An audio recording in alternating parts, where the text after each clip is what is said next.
બહુ સરસ સાડી છે. મમ્મીને કહીને આ તો મારે લેવી જ છે. આહાહાહા, શું વાત છે! જલસા છે ને? મમ્મીના ઘરે બેસીને આરામથી મોબાઈલ જોવાનો અને મોજ કરવાની, હે ને? આ પિયરમાં તો જલસા જોઈ ને. અને તમે મને એ કહેશો કે તમે અહીંયા શું કરવા આવ્યા છો? હું રોકાવા આવ્યો છું. હું પણ અહીંયા જ રોકાવાનો છું. મને તારા વગર ગમતું નથી. આજ તો કઈ ઘર જમાઈ થોડું હોવાય છે રોકાવા આવ્યો છું એટલે. ઘર જમાઈ નહીં, તું 10 દિવસ રોકાવાની છો તો તારી સાથે હું પણ રોકાવ ને 4-5 દિવસ. હા. મને પણ સસરાના ઘરે મહેમાન ગતિનો આનંદ મળશે ને, ભાભીના હાથનું જમવાનું મળશે, ચેન્જ મળશે ને. આ તો તમે તો મને ફોન પર એમ કહેતા હતા કે તું મળવા ગઈ છે, પિયર ગઈ છે, તો ઘરનું કામ કોણ કરશે? તો અત્યારે તમે થોડી ઘણી જે મમ્મીને હેલ્પ કરતા હતા, તમે અહીંયા રોકાશો તો એ કોણ કરશે? અરે મમ્મીનો પણ સામાન પેક થઈ ગયો છે. મમ્મી દવાખાને બતાવવા ગયા છે, એ પણ અહીંયા જ આવે છે. અહીંયા એનું શું કામ છે? અરે તે જ તો કીધું ને, મમ્મીથી કામ થતું નથી. હવે તને ગમશે કે તારો વર બધા ઘરના કામ કરે?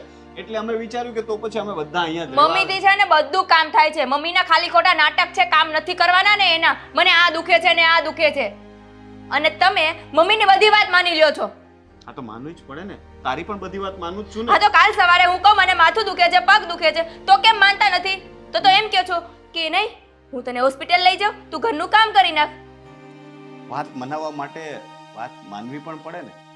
તું મારી કોઈ વાત માને છે?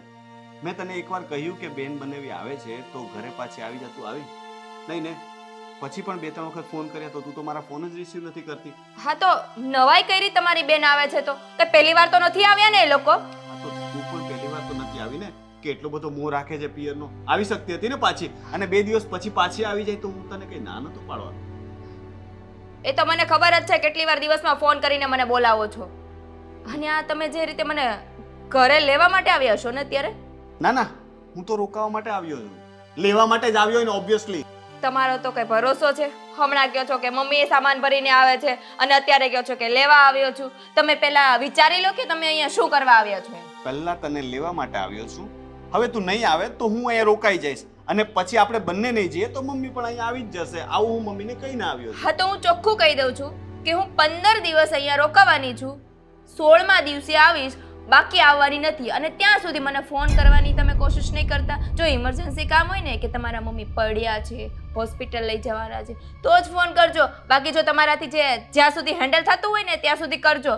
બાકી મને મારા પિયર શાંતિ લેવા દો ને તો વધારે સારું છે. તું તો એવી રીતે વાત કરે છે કે ત્યાં તો તને અમે શાંતિ જ નથી લેવા દેતા. હે, કોઈ ત્યાં છે કોણ આપણા ઘરમાં? હું, મમ્મી અને તું, 3 જણમાં પણ તને અશાંતિ લાગે છે? આખો દિવસ હું તો ઓફિસ હોઉં, મમ્મી મંદિરમાં કે સત્સંગમાં કે પૂજા પાઠમાં પડ્યા હોય, તો તને ત્યાં શાંતિ કોણ નથી લેવા દેતું? આ તમે માં દીકરો બે ઘરના બધા કામ મારે કરવા પડે છે. મમ્મી તો કાંઈ કરતા જ નથી. એને તો બસ બાનું આવડે છે, મને આ દુખે છે ને આ દુખે છે, બીજું કઈ આવડે છે? હા તો સાચું બોલે છે ને, ઉંમર થઈ તો દુખે છે. તારા મમ્મી કહેશે તો હું એમને ના પાડીશ કે ખોટું બોલે છે એમ કહીશ? હા, મારા મમ્મી અત્યાર સુધી બાનું નથી કાઢ્યું કે મને આ દુખે છે ને આ દુખે છે. અને મારા ભાભીને બધું કામ કરાવાય લાગે છે. આ હું પરણીને તમારા ઘરે આવી ત્યાં સુધીમાં તમે મને કહો તો તમારા મમ્મીએ મને શું કામ કરાવ્યું છે? તો અત્યારે ઘરના કામ કોણ કરે છે? આપણા ઘરમાં 4 કામવાળા છે. હે, અને તું જ કહે છે કે મમ્મી કરે, તો તું જ તો કરે જ છે ને અત્યારે. તો એક કામ કરો ને, કામવાળી રાખી દો ને. હા તો કઈ વાંધો નહીં, મારા શાળાને બોલાવે, હું કહીશ કે પગાર આપી દે. કારણ કે મારે એટલી ચાહો જલાલી નથી કે હું 2 કામવાળા રાખી શકું. એટલે તમારો કહેવાનો મતલબ એમ છે કે તમે મને કામવાળી તરીકે લાવ્યા છો? મેં એમ નથી કહ્યું, પણ ઘરમાં કામવાળા હોય તો કચરા પોતા માટે અલગ હોય ને રસોઈ માટે અલગ જોઈએ કે નહીં? તો 2 કામવાળા જોશે ને. મારે છે ને તમારી સાથે કોઈ મગજમારી નથી કરવી, અને મારા ભાઈએ કોઈ ઠેકો નથી લીધો કે તમારા ઘરે કામવાળીનો પગાર પણ એ આપે. જ્યાં સુધી હું અહીંયા છું ને ત્યાં સુધી મને શાંતિ લેવા દો ને તો વધારે સારું કહેવાય. શાંતિ લઈ લીધી, હવે ચાલો, હવે ઘરે જવાનો સમય થઈ ગયો છે. ચાલો, હવે હું તમને લેવા આવ્યો છું. હજુ 5 દિવસ જ થયા છે, હજુ 10 દિવસ રોકાવાની છું. ત્યાં સુધી અહીંયા પગ નહીં મૂકતા અને મને ફોન નહીં કરતા, બરાબર છે?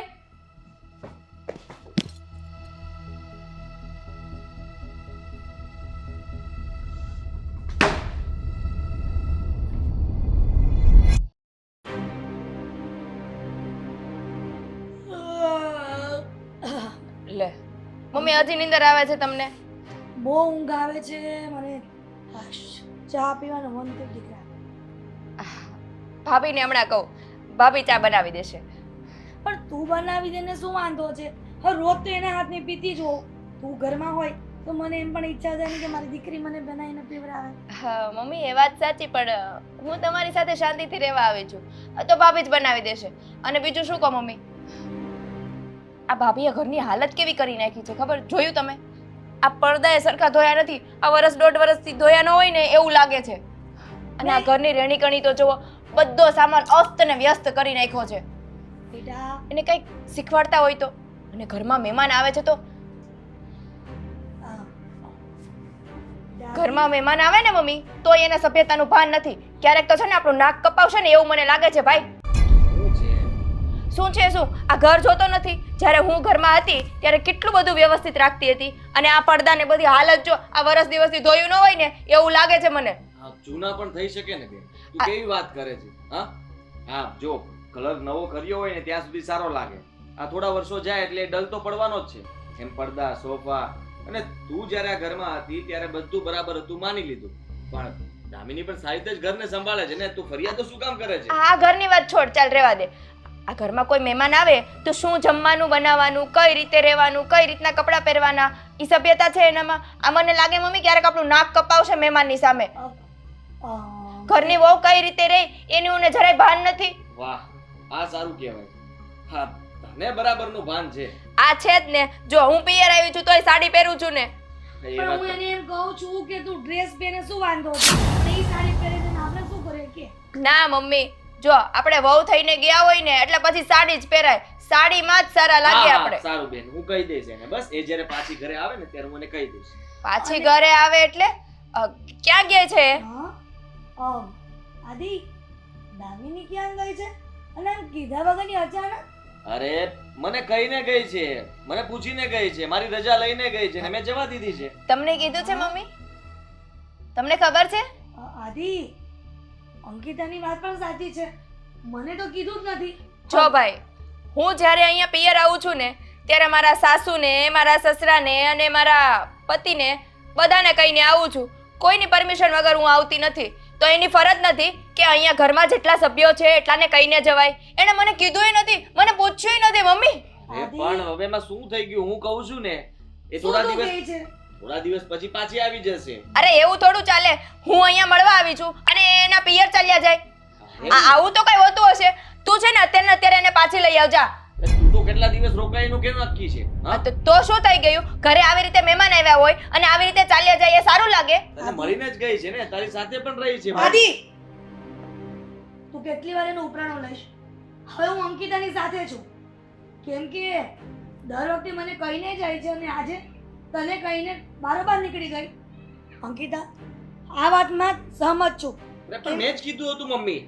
ઘરની વડીલ છું ને, તેની ફરજમાં આવે છે કે મને કહીને જાય. દર વખતે હું દામિનીની ફેવરમાં બોલું છું ને, આ વાત મને સહેજ પણ ગમી નથી હો બેટા. મમ્મીની વાત સાચી છે હો ભાઈ. વડીલોને કહીને તો જવું જ પડે ઘરની વહુને. આટલું તો કહેવાય ને એને.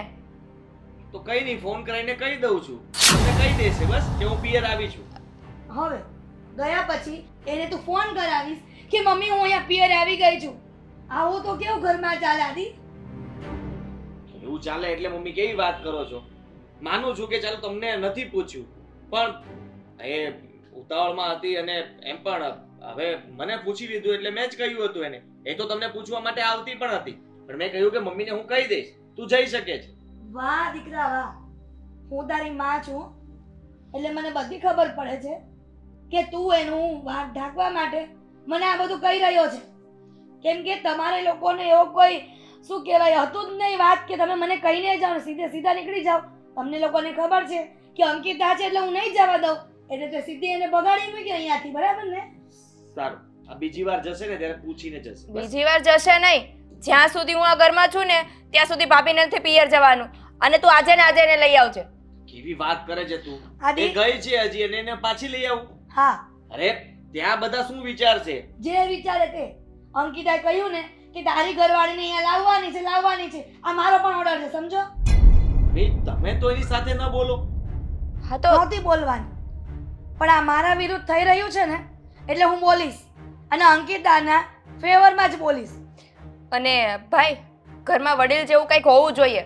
વડીલને પૂછવું પડે. એટલી તને તો એટલી ખબર હોવી જોઈએ ને. લઈ આવું છું એને પાછી. બરાબર, સારું લઈ આવ. અંકિતા તું કહેતી હતી ને એ સાચું જ હતું. હેલો મિત્રો, જો તમને અમારો વિડીયો પસંદ આવ્યો હોય તો અમારી ચેનલને લાઈક કરો, શેર કરો અને સબસ્ક્રાઇબ કરો. કરો. Thank you.